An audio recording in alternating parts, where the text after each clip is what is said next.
Two SSCN BSL স্টুডিওতে আমি বুলবুলি এবং তার সঙ্গে the former footballer of India Bhaskar Ganguly এবং আরেকজন ভারতের প্রাক্তন তারকা ফুটবলার অ্যালভিটো ডিকুনা। এবং আজকে যে ম্যাচ নিয়ে আমরা ডিসকাস করতে বসলাম সেটা হলো হাওড়া হুগলি ওয়ারিয়ার্স এবং বর্ধমান ব্লাস্টার্স। কিন্তু আজকে সিরিয়াসলি BSL এ বর্ধমান ফ্যানদের অনেকটাই আপসেট করলো এবং এই ম্যাচে বর্ধমান ব্লাস্টার্স হেরে যাওয়ার সাথে সাথে ভাস্কর স্যার সেটা হলো অনেকগুলো অঙ্ক কিন্তু নতুন করে তৈরি হয়ে গেল। এই অঙ্কটা আগেও ছিল, এখনও আছে। আমরা চেয়েছিলাম, আমি ব্যক্তিগতভাবে চেয়েছিলাম বর্ধমান ব্লাস্টার ম্যাচটা জিতুক, অ্যাটলিস্ট না হারুক, একটা পয়েন্ট পাক। সেটা হয়নি, কিন্তু একটা সুযোগ এসে গেছে।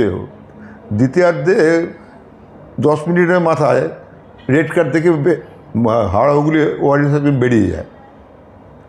ওরা 10 জনে খেলছিল, সেই সুযোগটা ওরা নিতে পারলো না। একটা অ্যাটাক করেছে কিন্তু গোলের মুখ খুলতে পারেনি। একটি পেনাল্টিতে গোল করেছে, জেনুইন পেনাল্টি। 2-2 হলে লিগটা জমতে আরও ভালো।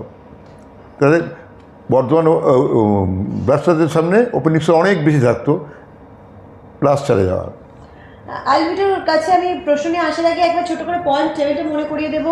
JHR রয়্যাল সিটি FC 13টা ম্যাচ খেলে 26 পয়েন্টে দাঁড়িয়ে রয়েছে এবং হাওড়া হুগলি ওয়ারিয়ার্সও কিন্তু 13টা ম্যাচ খেলার পর একেবারে 26 পয়েন্টে দাঁড়িয়ে রয়েছে। JHR 22টা গোল দিয়েছে, 4টে গোল কনসিড করেছে। হাওড়া হুগলি ওয়ারিয়ার্স 27টা গোল দিয়েছে এবং 14টা গোল কনসিড করেছে। সুন্দরবন বেঙ্গল অটো FC তারা কিন্তু 12টা ম্যাচ খেলে তাদের পয়েন্ট সংগ্রহ 20। নর্থ 24 পরগনা, যেটা ভীষণ ভাইটাল হয়ে গেল আলভিটো, 11টা ম্যাচ খেলার পর এরা কিন্তু 18 পয়েন্টসে দাঁড়িয়ে রয়েছে। whereas বর্ধমান 13 ম্যাচ খেলার পরে 18 পয়েন্টসে দাঁড়িয়ে রয়েছে। এবার এই বর্ধমান ব্লাস্টার্সের নেক্সট ম্যাচ কিন্তু নর্থ 24 পরগনাসের এগেনস্টে। মাঝখানে নর্থ 24 পরগনাস কিন্তু কালকে একটা ম্যাচ খেলবে। যদি সেই ম্যাচ জিতে যায় নর্থ 24 পরগনা, তাহলে কিন্তু অনেকটাই কমফোর্টেবল জার্নি হয়ে যাবে সুপার ফোরের জন্য। দেখো, এখন অবধি আমি বলবো লড়াই অনেক কিছু বাকি আছে।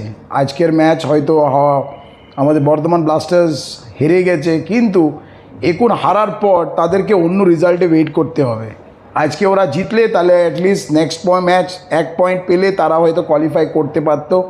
কিন্তু এখন it's all about wait and watch. মানে কেউ জানি না কারা কোয়ালিফাই করবে।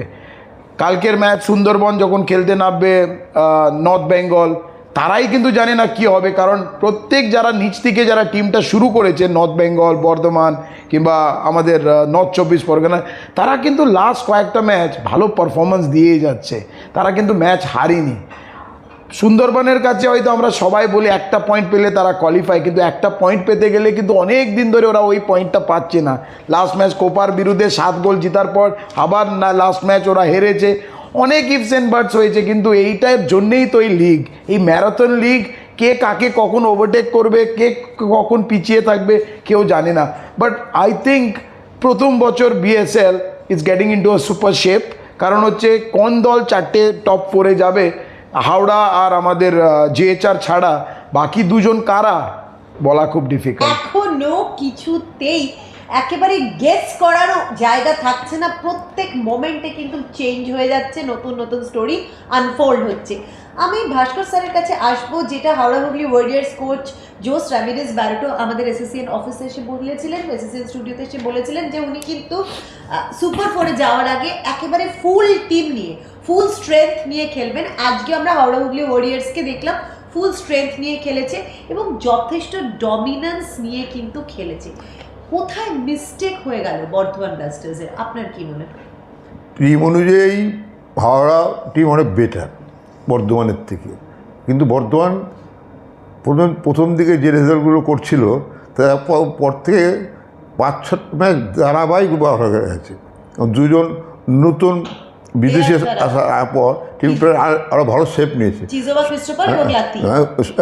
সন্দীপ নন্দীকে আমি অবশ্যই কৃতিত্ব দেবো টিমটাকে সাজানোর জন্য। আজকেও সেকেন্ড হাফে ডমিনেট কিন্তু ওরাই করেছে, হয়তো গোলও পেয়ে যেতে পারত। ফুটবলটা ওটা হচ্ছে ভাগ্য, লাখটা ফেভার করেনি। 2-2 হলেও একটা পয়েন্ট পেলেও বর্তমানে ফেসিলিটি ছিল। কারণ এখন লাস্ট চ্যালেঞ্জার দৌড়ে 4টে team, North Bengal, North 24 Pargana, Bardhaman blaster, সুন্দর অনেকটা কমফোর্টেবল জায়গা রয়েছে। যদি ওরা ম্যাচটা জিতে গেলো বেরিয়ে গেলো। আর তিনটে টিমের এক লাইনে দাঁড়িয়ে আছে, এদের তিনটের মধ্যে কী হবে কেউ, তার মধ্যে আমি বলবো বেশি অ্যাডভান্টেজ নর্থ চব্বিশ পরগনা, তারপরে নর্থ বেঙ্গল, তারপরে বর্ধমান। কারণ বর্ধমানে একটা ম্যাচ আছে, ওদের তিনটে করে ম্যাচ আছে, ওদের অ্যাডভান্টেজ বেশি একটু। আমি আলভিটোর কাছে দুটো প্রশ্ন নেব। প্রথম প্রশ্ন হলো, ফ্লুকে কোনো টিম পরপর এতগুলো একটা উইনিং রান দিতে পারে না, বর্ধমান ব্লাস্টার্স দিয়েছিল। তা সত্ত্বেও কোপার কাছে সেই যে একটা সেটব্যাক শুরু হলো, আজকেও সেটা কন্টিনিউ করছে। এইটা যদি কন্টিনিউয়েশন থাকে তাহলে কিন্তু বর্ধমান ব্লাস্টার্সের সুপার ফোরের হোপ শেষ। কি মনে হচ্ছে টিমটা কোথায় আবার প্রিভিয়াস শেপে চলে গেল, ল্যাকটা কোথায় পড়ছে? দেখো, যে কোনো ম্যাচে হার জিত তো আছেই, একটা উইনিং স্ট্রিক সবসময় থাকে না।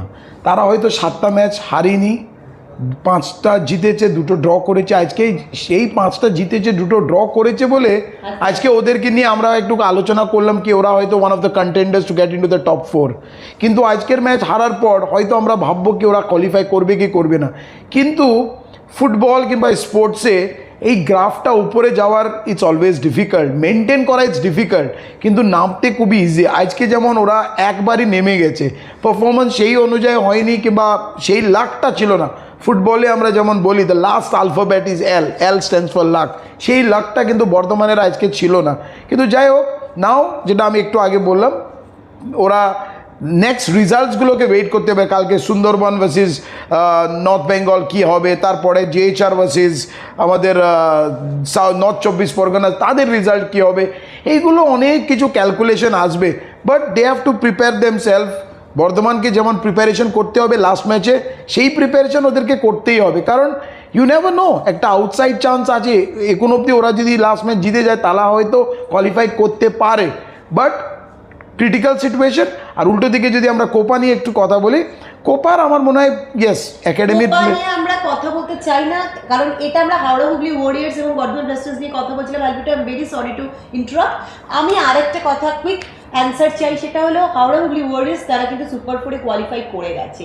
সুপার 4-এ কোয়ালিফাই যে টিম করেছে, আজকে সেই টিমের শেপ দেখে কতটা পজিটিভিটি বা কি এক্সপেকটেশন থাকছে হাওড়া হুগলি ওয়ারিয়ার্স নিয়ে? তারা কি রেডি সুপার 4-এর জন্য? আজকে ম্যাচ দেখে কি মনে হচ্ছে দে আর ম্যাচ রেডি? দেখো, তারা তো কিন্তু ডে 1 থেকে যখন ওরা শুরু করেছে 1 গোলে ডাউন মিদনাপুরের এগেনস্টে, তারপরে 2-1 গোল ম্যাচে ওরা জিতার পর they were definitely one of the contenders. ওরা কিংবা জিএইচআর, সুন্দরবন, এরা যেভাবে লিগটাকে শুরু করেছে, definitely they were the contenders to get into the top 4 কিংবা one of the contenders to get into the finals or maybe even win the final. কিন্তু যখনই ওদের ফুল স্ট্রেংথ টিম নামায় তখন কিন্তু ওরা খুব কম ম্যাচ হেরেছে। একটা ম্যাচ হয়তো তারা হেরেছে, সেটা সুন্দরবনের এগেনস্টে, তারপরে হয়তো কিছু প্লেয়ার্সকে রেস্ট। Very much. তার কারণ হচ্ছে সুমন বলে যে ছেলেটা লাস্ট ম্যাচ অসাধারণ ফুটবল খেলেছে, আজকে সেই রিওয়ার্ডটা আজকে ম্যাচেও পেয়েছে। শুধু ডিফেন্স কিংবা অ্যাট্যাক ভালো করে তাই তো নয়, একটা রাইট ব্যাক ওভারল্যাপিংয়ে গিয়ে সুন্দরভাবে গোলটা ফিনিশ করেছে। I think they have got good options now.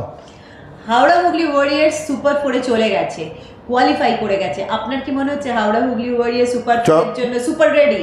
Champion হওয়ার অন্যতম দাবিদার হচ্ছে হাওড়া হুগলি ওয়ারিয়ার্স। আরেকটা ব্যাপার বলি, এই বিএসএল খেলা দেখে খুব ভালো লাগে এই কারণে, এখন পর্যন্ত আমরা কেউ জানি না কোন 4টে দুটো জানি ও কনফার্ম হয়েছে, আর দুটো কে যাবে কেউ জানি না এখন পর্যন্ত। আমরা বলতে পারছি জোর করা, এটাই বিএসএলের বড় মাহাত্ম্য। হাওড়া হুগলি ওয়ারিয়ার্স কিন্তু কোয়ালিফাই করে গেছে সুপার 4-এ বিএসএল এর জন্য। But Howrah supporters and Hooghly supporters, are you ready? Be ready, কারণ বিএসএল এর সুপার 4 কিন্তু আমাদের দরজা নক করছে। আরও এক্সাইটমেন্ট, আরও গোল এবং নকআউট যেহেতু, তাই এবার টাই ব্রেকারের একটা অন্যই মজা থাকবে বিএসএল এ। Stay tune with Zee Bangla Sonar, Zee5 এবং অফকোর্স এসএসসি এ।